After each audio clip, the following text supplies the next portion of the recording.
ایک مرتبہ کا ذکر ہے کہ بغداد میں ایک امیر تاجر رہا کرتا تھا۔ نہایت کم عمری میں ہی ان کے والدین انتقال کر گئے تھے۔ اس نے اپنی زندگی کے ابتدائی ایام انتہائی کسمبری اور مفلسی میں بسر کیے تھے، لیکن دن رات محنت اور مشقت کے بعد اتنی دولت حاصل کر لی تھی کہ اس کا شمار امیر لوگوں میں ہونے لگا تھا۔ اس کے پاس 80 اونٹ تھے جنہیں وہ ایک شہر سے دوسرے شہر تجارت کرنے والے افراد کو کرائے پر فراہم کیا کرتا تھا۔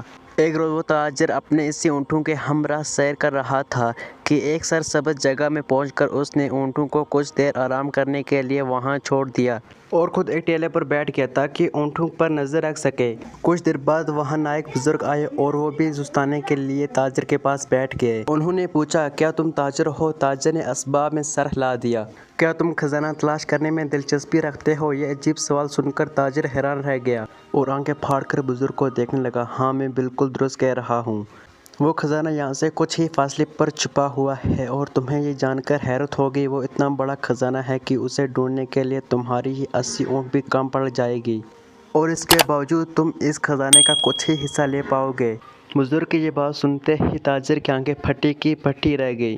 تاجر ہکلاتا بولا، جناب، میں جانتا ہوں کہ آپ جیسے اللہ والے بندوں کے لیے یہ ہیرے جواہرات بے معنی ہیں اور نہ ہی آپ کو ان کی طلب ہے، لیکن کیا آپ مجھے اس کا ٹھکانہ بتا سکتے ہیں؟ یقین جانیں جواہرات سے لدے اونٹوں میں ایک اونٹ آپ کے حوالے کر دوں گا۔ یہ سن کر بزرگ نے ایک زوردار قہقہ لگایا اور بولے، کیا یہ بے انصافی نہیں ہے کہ میں تمہیں اس خزانے کا پتہ بتا رہا ہوں اور تم مجھے ایک اونٹ پر ٹھگا رہے ہو؟ انصاف کا تقاضا تو یہ ہے کہ تمہیں اس کے بدلے مجھے آدھے اونٹ دینے چاہیے، یعنی 40 اونٹ تمہارے اور 40 اونٹ میرے۔ کچھ دیر سوچنے کے بعد تاجر راضی ہو گیا۔ اس کے بعد وہ دونوں خزانے کی تلاش میں چل پڑے۔ چند دنوں بعد دونوں دو بڑے بڑے پہاڑوں سے گھرے ایک وادی میں پہنچے۔ راستہ بہت تنگ اور دشوار تھا، اس لیے اونٹ وہاں سے بڑی مشکل سے گزر پا رہے تھے۔ بزرگ نے تاجر سے کہا، تم اپنے اونٹوں کو زمین پر لٹا دو۔ اس کے بعد تاجر کو خشک لکڑیاں اکٹھی کرنے کے لیے کہا۔ لکڑیاں جمع کرنے کے بعد انہیں آگ لگا دی۔ بزرگ نے آگ کے علاوہ پر مٹی پر خوشبودار سفوف چھڑک دیا۔ اچانک وہاں دھواں سا پھیل گیا۔ بزرگ نے اس دھوئیں کو اپنے ہاتھوں سے 2 حصوں میں تقسیم کیا تو ان کے سامنے ایک شاندار محل موجود تھا۔ بزرگ اور تاجر اس محل میں داخل ہوئے۔ اندر داخل ہوتے ہی تاجر کی آنکھیں پھٹی کی پھٹی رہ گئی۔ محل میں ہر طرف ہر جانب سونا، چاندی اور قیمتی جواہرات بکھرے ہوئے تھے۔ سونے کی چمک نے تاجر کی آنکھوں کو خیرہ کر دیا تھا۔ وہ انہیں دیکھ کر بے قابو ہو گیا اور دیوانے وار ہو کر سونے کے سکوں اور زیورات کو دونوں ہاتھوں میں اٹھا اٹھا کر اونٹوں پر لادنے لگا۔ اس نے بڑی تیزی سے اپنے تمام اونٹوں پر خزانہ کو لاد دیا۔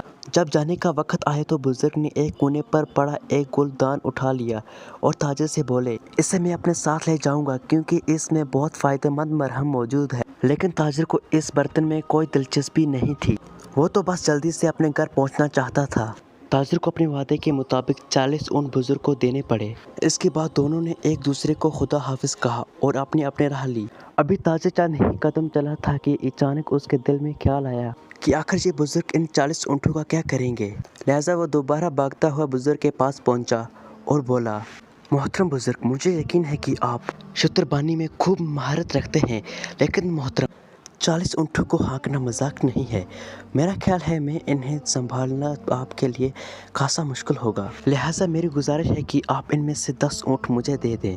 بزرگ نے ایک لمحے کا توقع کیے بغیر اونٹ تاجر کے حوالے کر دیے۔ تاجر ابھی چند قدم ہی چلا ہوگا کہ پھر بھاگتا ہوا بزرگ کے پاس پہنچ گیا اور مزید 10 اونٹ طلب کیے۔ اس مرتبہ بھی بزرگ نے بلا کسی جھنجھلاہٹ کے اونٹ اس کے حوالے کر دیے، لیکن تاجر کا لالچ ختم ہونے کے بجائے بڑھتا جا رہا تھا۔